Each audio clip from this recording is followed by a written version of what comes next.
걸어가면서도 이걸 읽더라고요. 위험해서 하지 말라고 하기는 했는데 중학교 1학년 남자아이가 시킨다고 그렇게 하겠어요? 책 자체가 재밌으니까 밤에 막 혼자 불 켜놓고 책을 읽을 정도로 이걸 푹 빠져서 읽고 있거든요. 현장에서 느껴지는 문해력의 심각성은 어떤가요? 교과서가 공부의 포인트라고 말씀드렸고 사실 교과서가 진짜 괜찮은 책이거든요.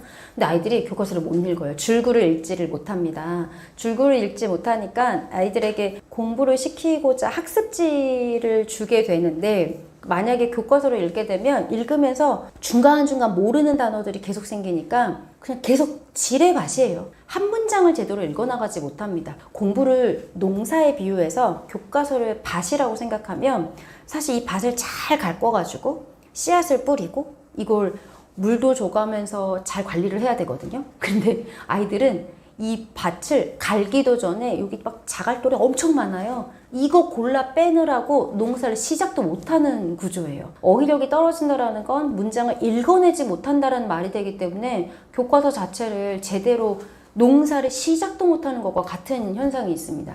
또 하나, 사실 아이들이 공부를 하면 그게 이제 성적으로 나타난다는 거 시험을 잘 봐야 되는 거잖아요. 시험 지문을 이해를 못해요. 글을 모르니까요. 원래 시험 문제의 발문에 예전엔 같았으면 다음 중 이 조건에 부합하지 않는 것은 이런 표현 쓸 수 있었거든요. 그런데 아이들 부합하다라는 말을 부정적인 단어로 생각을 해서 틀리는 경우들이 있어요. 그래서 지금은 이거 교육부 지침입니다. 무조건 지문 자체를 쉽게 해라. 다음 중 알맞은 것은 이런 말로 해라. 아이들이 아예 못 알아듣고 문제 자체를 못 알아들어서 틀리면 안 되니까 바꿔줘라 라고 하기도 하고요. 그 다음에 아이들, 제가 이제 시험 문제를, 서술형 문제를 냈을 때 예시로 조선시대 때에서 쓰여진 지리책의 편찬 주체가 누구인가요? 라고 물어보면 애들은 주체라는 단어를 정확하게 모르니까 주제를 써놔요. 분명히 다른 단어거든요. 누가 썼니를 물어본 것과 어떤 내용이 들어있는지를 물어본 거 다른 문제인데 그거 전혀 구분하지 못합니다. 그래서 시험 공부를 해놓고도 결과적으로 아이들이 자기 실력을 제대로 발휘하지 못하게 되고요. 어휘력이 부족하다라고 하는 건 사실상 듣는 귀도 부족하게 되는 거거든요. 그러니까 애들이 듣고 받아쓰기조차가 잘 안 돼요. 제가 이제 지역에 대한 설명을 할 때, 자, 전북의 김제라는 지역은 간척을 통해서 아주 드넓은 새로운 땅을 만들었어요. 여기는 그래서 지역 이름도 광할면이랍니다 라고 했더니 애가 질문을 하더라고요. 선생님, 왜 간첩이 땅을 만들어줘요? 라고 하는 거예요. 간척을 못 알아들으니까 자기가 아는 단어로 그냥 왜곡해서 간첩으로 빼는 거예요. 이런 경우 정말 허다합니다. 너무너무 많은 아이들이 이렇게 질문을 하고요. 이런 오개념 잡아주다가 본질적인 건 접근도 못하는 상황이 발생을 해요. 그러니까 노력은 많이 하는데 결과가 안 나옵니다. 환경이 달라졌잖아요. 그러니까 애들이 너무 미디어에 노출이 많이 되어 있고요. 요즘 아이들은 뭐든지 대충 해요. 그러니까 우리는 예전에는 정보를 찾으면 네이버 검색을 해서 거기서 정보를 가지고 요약하고 이거 안에서 뭔가 흡수를 하는데 요즘은 아이들 정보 찾을 때 유튜브에서 검색하거든요. 그러면 그냥 남들이 떠들어주는 걸 가지고 그냥 그거를 듣기만 하고 이제 하기 때문에 문자 자체가 흡수하는 능력이 다르고요. 책 자체를 잘 읽지 않으니까 아이들 이제 보통 핸드폰 안에서 이 내용을 전달하게 되면 글을 읽으면 이렇게 하나하나 읽어야 되는데 요즘 아이들의 읽기는 디귿자이거나 Z자로 읽거든요. 그러니까 그냥 앞뒤만 쭉 읽어가지고 하는 습관이 들어있어서 줄글로 된 거를 제대로 흡수하는 연습이 안 되어 있는 아이들이기 때문에 뭔가 읽는 것 같지만 제대로 어휘를 집어넣는 과정 자체가 연습이 잘 안 돼 있어요. 그리고 예전에는 공부하면 학원 잘 안 다니고 그냥 나 혼자 교과서로 공부했잖아요. 요즘은 학원에서 선생님이 설명해 주시는 걸 듣는 걸로 공부를 했다라고 취급하기 때문에 공부 과정이 자기주도가 아닌 상태로 공부하는 것도 어휘력에 영향을 미칩니다. 21년 동안 고등교사로 근무하면서 느끼신 것은 무엇인가요?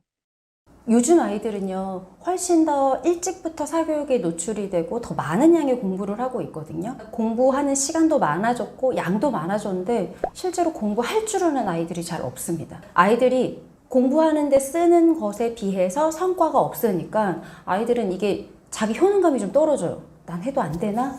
난 좀 못하는 아이인가? 이게 이제 아이들의 자존감으로 연결이 되다 보니까 아이들이 하는 만큼, 노력하는 만큼 성과를 얻는 아이가 되었으면 좋겠다. 이게 지금 최근에 저의 가장 큰 고민 지점입니다. 분명히 공부를 했다고 말을 하거든요. 아이들은 공부를 했다라고 말을 하는데 질문의 수준이 되게 많이 떨어졌어요. 아이들이 그냥 단어 네이버 검색하듯이 질문을 해요. 바로 책을 조금만 더 보면 되고 앞에서부터 뒤에까지 전체적으로 다 공부를 했다면 분명히 이해할 수 있을 만한 부분들인데 그냥 생각의 과정을 거치지 않고 사고의 과정을 거치지 않고 질문이 툭툭툭 이게 이제 검색하던 습관에서 나오는 건가라는 게 고민이 될 정도로 그냥 단어 하나 물어보고 이거 모르겠어요 라고 물어보고 예를 들어 아이들이 문제를 못 풀어서 가지고 오면 모르겠어요 예요. 그러면 이 중에서 어떤 걸 모르겠어? 라고 물어보면 그건 대답을 하지 못합니다. 그냥 이거 다 설명해 주시면 안 돼요? 라고 그러니까 구체적으로 분명히 시간을 들였는데 그거에 대해서 디테일하게 자기 거를 잘 만들어내지 못해요. 아이의 독서 습관 어떻게 잡아줄 수 있을까요? 읽기 독립이라는 말을 많이 쓰세요. 그런데 이 읽기 독립이라는 말을 쓴과 동시에 뭔가 이거 꼭 해내야 되는 아주 절대적인 과업으로 생각하시는 경우들이 좀 있습니다. 아이들이 한글 깨우치는 게 보통 한 7세 전후해서 학교 들어가기 전에 준비를 좀 많이 하죠. 그러면 자 지금부터 너는 한글을 읽을 수 있으니까 책도 혼자서 읽어라라고 되게 이걸 잠자리 독립시키듯이 뚝 잘라 떼내시려고 하거든요. 우리가 구구단을 노래 부를 때 이렇게 구구단 노래를 해서 한다고 해서 아이들이 갑자기 곱셈을 해낼 수는 없어요. 원리를 정확하게 알아야지만 다음 단계를 해낼 수 있는 거잖아요. 그러니까 글을 읽을 수 있게 됐다라고 해서 음가를 알았다고 해서 그 안에 내포되어 있는 내용까지 아이들이 모두 다 이해할 수 있는 게 아님에도 불구하고 글을 안 읽으니까 읽기 독립이야. 이렇게 하시면 절대 아이들이 책을 제대로 읽어낼 수가 없습니다. 아이들이 문장의 뜻을 파악하고 이해하고 그래서 이 안에서 재미를 느낄 수 있는 수준이 돼야지만 책이 재밌다라고 할 수 있거든요. 그래서 단어를 좀 바꿔주셨으면 좋겠어요.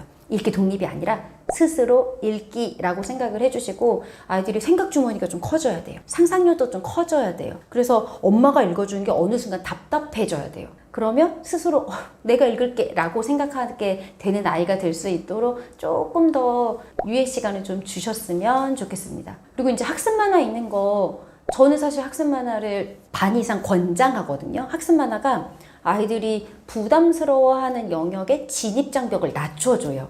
우리 왜 마법 천자문 같은 거 아이들이 읽으면서 그 싸울 때 불화 하면서 공격하면서 싸우잖아요. 그러면 이제 한자라는 걸 조금 더 쉽게 이해하게 되고요. 저희 집 아이들이 영문법 책을 만화로 읽으면서 사실 뜻도 잘 모르면서 단어를 막 쓰기도 하거든요. 그래서 진입장벽을 낮춰주는 효과는 분명히 발휘를 하는데 문제는 학습 만화라고 하는 건 그 안에 어떤 내용과 이런 상상력 또는 글을 보고 내가 머릿속으로 상상할 수 있는 힘을 주기보다는 이미 그림으로 다 재현되어 있잖아요. 그러니까 학습 만화는 읽었다라는 표현은 맞지 않고요. 봤다가 어울립니다. 그럼 이거 가지고 아이들이 어느 정도 이상의 수준을 만들어내긴 좀 어렵거든요. 흥미 유발까지만 생각을 해주시고 아이들 쫙 보셔서 얘가 이걸 좀 관심 있어 하는구나 라고 하는 부분에 대해서는 글밥책을 꾸준히 제공해 주셔야 돼요. 우리 애는 아무리 갖다 줘도 안 읽던데요 라고 하시는데 안 읽을 수 있죠. 그거는 이제 아이들 취향이니까. 근데 그 중에 책을 펼쳐서 읽어주시는 부분도 있을 수 있고 그 다음에 한 10권 갖다 줬는데 그 중에 한 권이라도 읽으면 그걸로 충분하잖아요. 그래서 아이들이 학습 만화로 키운 관심의 씨앗을 글밥책으로 계속 옮겨주셔야 됩니다. 그리고 아이들에게 책을 숙제처럼 할당하고 있는 건 아닌지 점검해 보셨으면 좋겠어요. 책이라고 하는 건 좀 편안하게 읽는 거여야지 되는데 아이들에게 자꾸 숙제처럼 주어주시면 자 지금부터 30분 동안은 책 읽어야 돼 라고 하면 애들이 다음에 어떻게 되냐면 30분 읽었으니까 땡이에요. 더 이상 안 합니다. 사실 이거 자체 내에서 재미를 느껴가지고 더 자기 스스로 이렇게 읽어 나가야지 되는데 자발성이 사라져요. 그리고 책을 학습의 영역으로 넣으시게 되면 어떻게 되냐면 국영수 과목의 부담이 늘어나기 시작하는 고학년이 되면 책은 자연스럽게 밀립니다. 그러니까 아이들이 고학년 되고 중학생만 돼도 사실 시간이 없거든요. 그러면 아이들이 언제 책을 읽어야 되냐면 짜투리 시간에 이렇게 좀 틈틈이 자기 전에 스스로 읽어야 돼요. 이런 시간에 아이들이 책을 읽게 되려면. 근데 숙제로 할당해 주신 아이들은 절대 이 시간에 책을 찾지 않습니다. 그래서 즐겁게 읽을 수 있도록 아이들이 좀 도와주셔야지 되고요. 꼭 하나 좀 부탁드리고 싶은 것 중에 비문학 독서를 너무 강요하실 필요는 없어요. 물론 읽으면 너무 좋죠. 배경 지식이 되고 이거 하나하나가 다 아이들에게 양분이 되기는 할 텐데요. 그리고 또 진로를 강화하는 면이 있으니까 너무 좋지요. 그런데 벼룩이 잡겠다고 초가삼간 태우실 수가 있어요. 이 독서 습관을 망가뜨릴 수가 있습니다. 재미있는 책을 읽어도 읽어 나갈까 말까 한데 아이들한테 비문학 책, 그 다음에 진로 독서 이걸 밀어넣게 되면 아이들이 이거를 자기의 좋은 취미생활로 남기지 않게 되거든요. 저희 집 아이가 지금 중학교 1학년 남자아이인데요. 집 공부를 7년째 하고 있지만 절대 스스로 공부하지 않고요.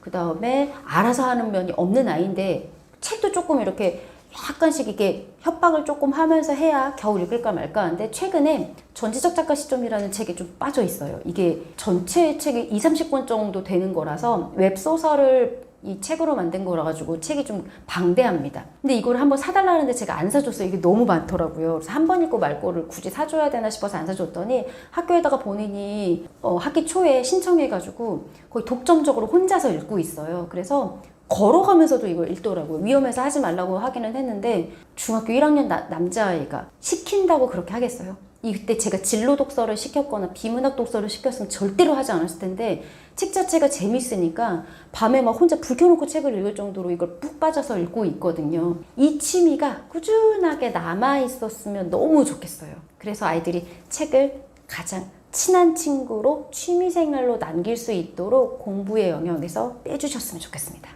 책을 좋아하는 아이로 어떻게 만들 수 있을까요?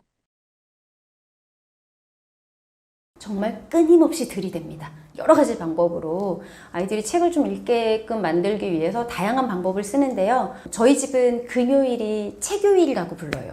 이때 애들이 왜 자라 그러면 엄마 나 이거 책 조금만 더 읽을게 그럴 때 있거든요. 책이 재밌는 건지 안 자기 위한 핑계인지 좀 헷갈리기는 하는데 뭐 어찌됐든 책을 읽겠다고 하는데 다음날 일찍 일어나야 되는데 그거 쭉 보고 있으렴 할 수는 없는 거라서 고민하다가 다음날 일찍 일어나야 되는 부담이 없는 금요일날 그날은 공부도 좀 빼주고요. 12시까지 실컷 책 읽다가 잘 수 있게 만들어줘요. 그리고 과자도 같이 사다가 같이 먹고요. 음료수 주문도 받습니다. 어떤 날은 일부러 뭐 배달도 시키고 그 다음에 음료수 주문 판 같은 거 만들어가지고 주문 받겠습니다 하면서 조금 재미있게 아이들이 책 자체가 즐겁기보다는 이 분위기를 즐기면서 놀이처럼 하게 되는 거죠. 음료수 주문받고 책 읽으시면 됩니다. 여기는 북카페입니다. 뭐 이러면서 아이들이 책을 좀 즐겁고 편안하게 읽을 수 있도록 도와주는 날이고요. 늦게까지 앉아도 된다 그러니까 안 자기 위한 방패로 그 다음에 좀 해방감 갇힌 것이 들어서 책을 좀 즐겁게 읽게 돼요.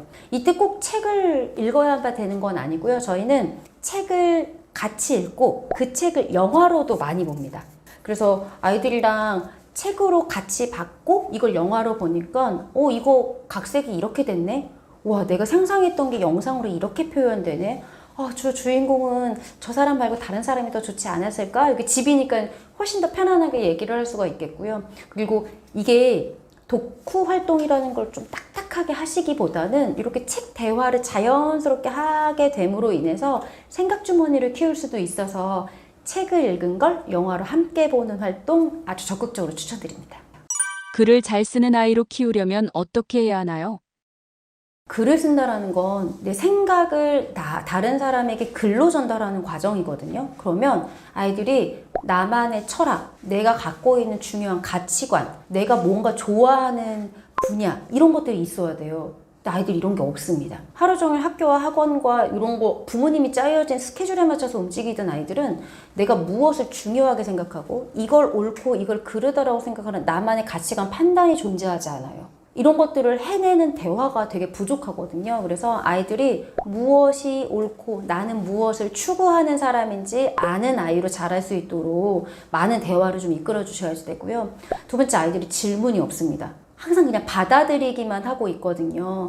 아이들 자랄 때 한 4살, 5살쯤에 아주 공포의 왜 시기가 한번 찾아오거든요. 이때 아이들의 질문은 진짜 구체적이고 뾰족합니다. 풀 한 포기도 왜 자랐는지 궁금해하고요. 지나가는 버스는 어디로 가는지 궁금해하고요. 저 사람은 왜 저렇게 생겼는지까지 질문하고 정말 질문이 구체적이고 뾰족하거든요. 근데 그때 질문이 난감해도 웬만하면 이렇게 아이들의 호기심을 이끌어 주시려고 노력하시는데 정말 희한하게 아이들 어느 순간부터 이런 모든 질문들이 사라지는데 부정을 하기 위한 왜 말고요. 상황이나 내용의 본질에 다가가려고 하는 왜는 정말 너무너무 중요하고 의미 있는 질문이거든요. 이 호기심이 사라지지 않게 도와주셔야 돼요.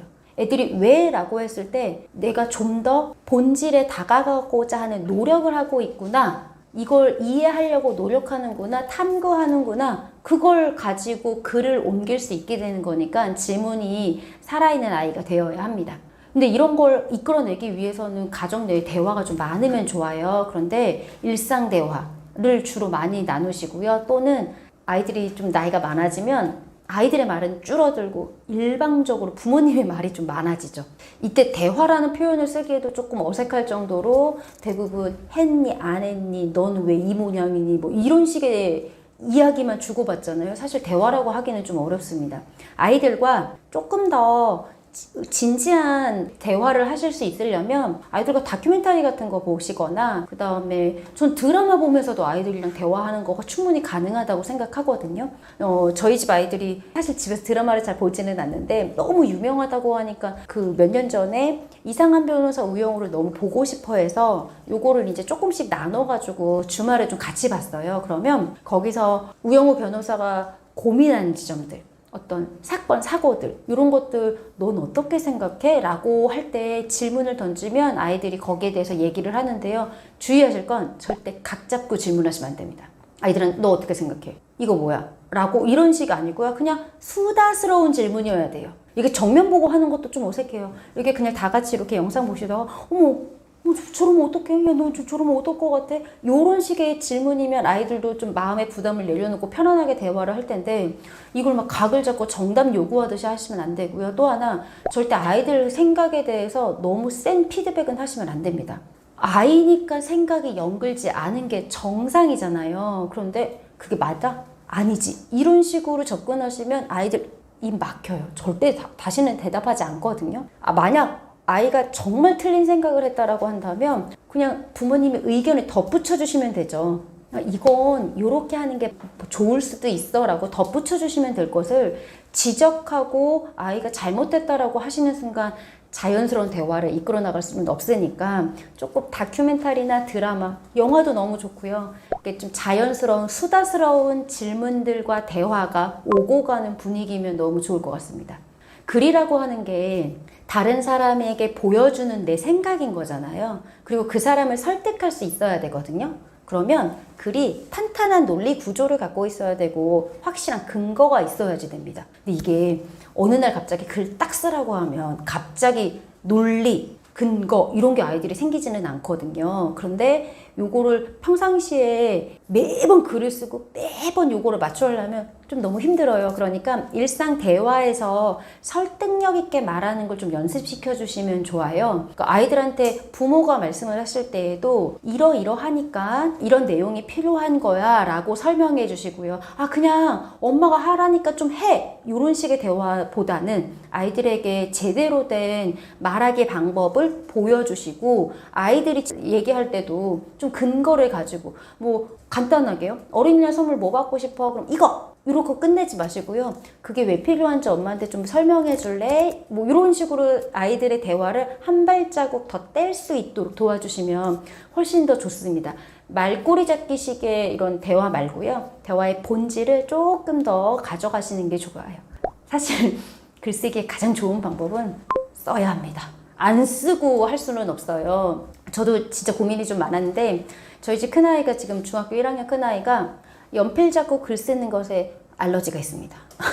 이거 연필 잡으면 뭔 일 나는 줄 아는 아이예요. 그래서 진짜 여러 가지 방법을 시도했는데 하다가 저도 약간 이건 아닌가 싶게 포기를 했었는데 5학년 때 갑자기 아이가 자기 글 써야 되니까 컴퓨터를 열어달라고 하더라고요. 컴퓨터가 이게 필요할 때만 열리게끔 되어 있거든요. 그래서 물어봤더니 학급에서 문집을 만드는데 손글씨로 쓰지 않아도 된다고 하셨다. 그러니까 나는 타자 치는 건 재밌으니 글을 쓰겠다. 게다가 주제를 좀 재밌는 걸 주셨어요. 그러니까 이거에 대해서는 자기가 떠들어보고 싶고 얘기해보고 싶으니까 그거는 써놓고 고치고 써놓고 고치고 반복하더라고요. 그래서 내가 왜 처음부터 연필로 꼭 쓰라고 이렇게 강요를 했었던 건가? 이거를 그냥 손으로 쓰지 않고 키보드로 치는 것도 방법이었을 텐데, 그리고 아이가 좋아하는 걸 쓰라고 했어야 되는데 일기에 너무 집착했던 건 아닐까라는 생각이 들더라고요.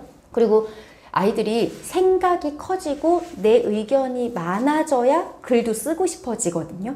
그러니 저학년 때보다는 오히려 자기 생각이 좀 또렷해진 고학년이 되면 더 써보고 싶은 주제가 좀 늘어날 수도 있습니다. 그래서 너무 일찍부터 힘들어하지 마시고 일기 쓰기에 너무 집착하지 마시고 평상시에 대화를 조리 있게 하고 전달력 있게 말했다라면 사실상 그걸 그대로 옮기면 글인 거거든요. 그래서 일상적으로 꾸준하게 아이들과 질문이 있고 대화가 있고 그 다음에 생각이 좀 커질 수 있도록 도와주시면 글쓰기에서도 도움을 받으실 수 있을 겁니다.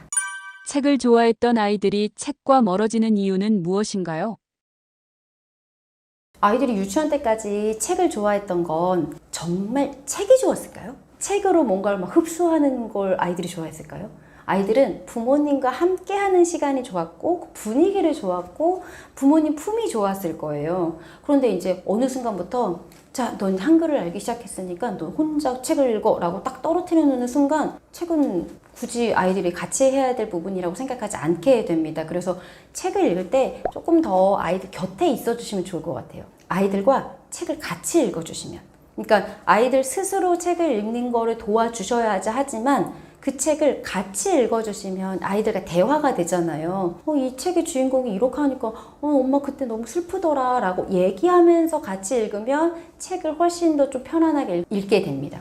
또 하나, 책을 너무 학습의 도구로 생각하세요. 책 자체를 읽는 거는 아이가 평생 가지고 가면 너무너무 좋은 평생 친구가 될 수 있고 아이가 길을 잃었을 때에 삶의 지표를 전달해주는 중요한 역할을 해줄 텐데도 불구하고 책을 학습의 도구로만 생각하시니까 아이들 책을 싫어하게 됩니다. 책을 조금 더 즐겁게 읽을 수 있도록 좀 도와주시면 훨씬 더 좋을 것 같아요. 그리고 닭이 먼저인지 알이 먼저인지 구분하기 좀 어렵지만 어휘력과 문해력이 떨어지니까 책도 어렵습니다. 읽어서 재미가 있고 내용이 흡수가 돼야 되는데 이게 전혀 머릿속에 좀 들어오지가 않거든요. 그러니까 어휘력과 문해력이 떨어지는 아이들은 책 자체가 재미있게 다가오는 것 자체가 좀 어려울 수가 있고요. 그 다음에 너무 많이 책 읽을 시간이 없어요. 학원으로 그렇게 막 돌리시는데 애들이 언제 책을 읽어요? 틈틈이 읽으면 참 좋겠다고 생각하시잖아요. 그거 입장 바꿔서 한번 생각해 보시겠어요? 학원 갔다가 딱 돌아온 아이가 다음 학원 가기 전에 한 30분 남아있는데 아유 저렇게 놀 시간에 책이라 읽지 이거 너무 잔인하지 않으실까요? 애들이 조금 쉬는 그 모든 것들을 다 공부의 영역으로 다 꽉꽉꽉 채워놓으면 그럴 때 책이라도 읽어라고 말을 듣는 순간 책 그놈의 거 보기도 싫을걸요. 책이라고 하는 걸 너무 부담스럽게 주지 마시고 아이들이 책을 읽을 수 있을 만한 시간도 좀 주시고 좀 여유 있게 아이들을 조금 도와주시면 좋을 것 같습니다.